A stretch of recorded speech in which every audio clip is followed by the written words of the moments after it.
अस्सलाम वालेकुम। उस्मान एग्रीकल्चर 'ਚ ਦੋਸਤਾਂ ਨੂੰ ਖੁਸ਼ ਆਮਦੀਦ ਕਹਿੰਦੇ ਆ। ਉਮੀਦ ਆ ਕਿ ਦੋਸਤ ਖੈਰ ਆਫੀਅਤ ਦੇ ਨਾਲ ਹੋਣਗੇ। ਅੱਜ ਗੱਲਾ ਮੰਡੀ ਦੇ ਅੰਦਰ ਗੰਦਮ ਦੀ ਕੀ ਸੂਰਤ ਹਾਲ ਆ ਤੁਹਾਡੇ ਦੋਸਤਾਂ ਦੇ ਨਾਲ ਸ਼ੇਅਰ ਕਰਦੇ ਆ ਜੀ। ਜਿਸ ਤਰ੍ਹਾਂ ਕਿ ਦੋਸਤ ਜਾਣਦੇ ਆ ਕਿ ਗੰਦਮ ਮੰਡੀ ਦੇ ਅੰਦਰ ਆ ਰਹੀ ਆ, ਲੇਕਿਨ ਪਹਿਲੇ ਦੀ ਨਿਸਬਤ ਕਮ ਮਕਦਾਰ ਦੇ ਅੰਦਰ ਆ ਰਹੀ ਆ, ਕਿਉਂਕਿ ਜਿਨ੍ਹਾਂ ਲੋਕਾਂ ਨੇ ਸਟਾਕ ਕਰਨੀ ਸੀ ਉਹਨਾਂ ਨੇ ਸਟਾਕ ਕਰਕੇ ਰੱਖੀ ਹੋਈ ਆ, ਅਤੇ ਬਾਕੀ ਜਿਨ੍ਹਾਂ ਨੂੰ ਜ਼ਰੂਰਤ ਸੀ ਉਹਨਾਂ ਨੇ ਸੇਲ ਕੱਢਤੀ ਆ।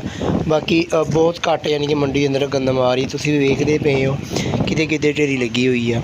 ਅਤੇ ਬਾਕੀ ਕੀ ਰੇਟ ਆ ਅਤੇ ਮੈਂ ਤੁਹਾਡੇ ਦੋਸਤਾਂ ਨਾਲ ਸ਼ੇਅਰ ਕਰਦਾ। ਅਤੇ ਜਿਹੜੇ ਦੋਸਤ ਚੈਨਲ 'ਤੇ ਨਏ ਆ ਉਹਨਾਂ ਨੂੰ ਗੁਜ਼ਾਰਿਸ਼ ਹੈ ਕਿ ਚੈਨਲ ਸਬਸਕ੍ਰਾਈਬ ਕਰ ਲਓ, ਤਾਂ ਕਿ ਗੱਲਾਂ ਮੰਡੀ ਦੇ ਮੁਸਲਕ ਅਤੇ ਐਗਰੀਕਲਚਰ ਦੀਆਂ ਮਸ਼ੀਨਾਂ ਦੇ ਮੁਸਲਕ ਤਮਾਮ ਵੀਡੀਓ ਦਾ ਨੋਟੀਫਿਕੇਸ਼ਨ ਤੁਹਾਨੂੰ ਦੋਸਤਾਂ ਨੂੰ ਪਹੁੰਚਦਾ ਰਹੇ।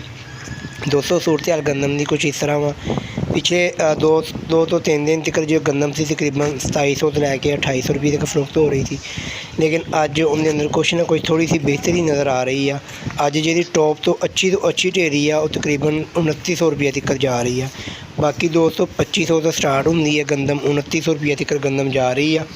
ਇਹ ਦੋਸਤੋ ਜਿਹੜੀ ਤੁਹਾਨੂੰ ਮੈਂ ਵੀਡੀਓ ਸ਼ੇਅਰ ਕਰਦਾ ਪਿਆ, ਇਹ ਅੱਜ ਦਾ ਰੇਟ ਆ। ਪੰਜਾਬ ਗੱਲਾ ਮੰਡੀ ਮੀਆਂ ਚੰਨੂ ਦਾ ਰੇਟ ਆ 40 ਕਿਲੋਗ੍ਰਾਮ ਗੰਦਮ ਦਾ ਰੇਟ ਆ। ਬਾਕੀ ਦੋਸਤੋ ਜਿਹੜੇ ਦੋਸਤਾਂ ਨੇ ਸਟਾਰਟ ਕੀਤੀ ਹੋਈ ਆ ਉਹਨਾਂ ਨੂੰ ਇਹੀ ਚਾਂਸਿਸ ਨਜ਼ਰ ਆ ਰਿਹਾ ਕਿ ਆਉਣ ਵਾਲੇ ਦਿਨਾਂ ਦੇ ਅੰਦਰ ਗੰਦਮ ਦਾ ਰੇਟ ਹਾਈ ਹੋ ਸਕਦਾ। ਦੋਸਤੋ ਹਾਈ ਉਸ ਤਰ੍ਹਾਂ ਹੀ ਹੋ ਸਕਦਾ ਵਾ ਅਕਤੂਬਰ ਦੇ ਜਾ ਕੇ ਤਕਰੀਬਨ ਬਹੁਤ ਮੁਸ਼ਕਿਲ ਦੇ ਨਾਲ ਜਿਹੜੀ ਗੰਦਮ ਆ 3500 ਰੁਪਏ ਤੱਕ ਜਾ ਸਕਦੀ ਆ। ਹੱਦ ਤੋਂ ਜ਼ਿਆਦਾ 3500-3600 ਤੋਂ ਉੱਪਰ ਗੰਦਮ ਨਹੀਂ ਆ ਸਕਦੀ, ਕਿਉਂਕਿ ਹਕੂਮਤ ਕੋਲ ਵੀ ਗੰਦਮ ਬੜੀ ਪਈ ਆ। ਬਾਕੀ ਸਟਾਕੀਆਂ ਨੇ ਗੰਦਮ ਬੜੀ ਸਟਾਕ ਕੀਤੀ ਆ। ਬਾਕੀ ਤੁਹਾਡੇ ਇਲਾਕੇ 'ਚ ਗੰਦਮ ਦਾ ਕੀ ਰੇਟ ਆ ਤੁਸੀਂ ਮੈਨੂੰ ਲਾਜ਼ਮੀ ਦੱਸੋ। ਇਨਸ਼ਾਅੱਲਾ ਇੱਕ ਨਵੀਂ ਵੀਡੀਓ ਦੇ ਨਾਲ ਦੁਬਾਰਾ ਮਿਲਦੇ ਆ।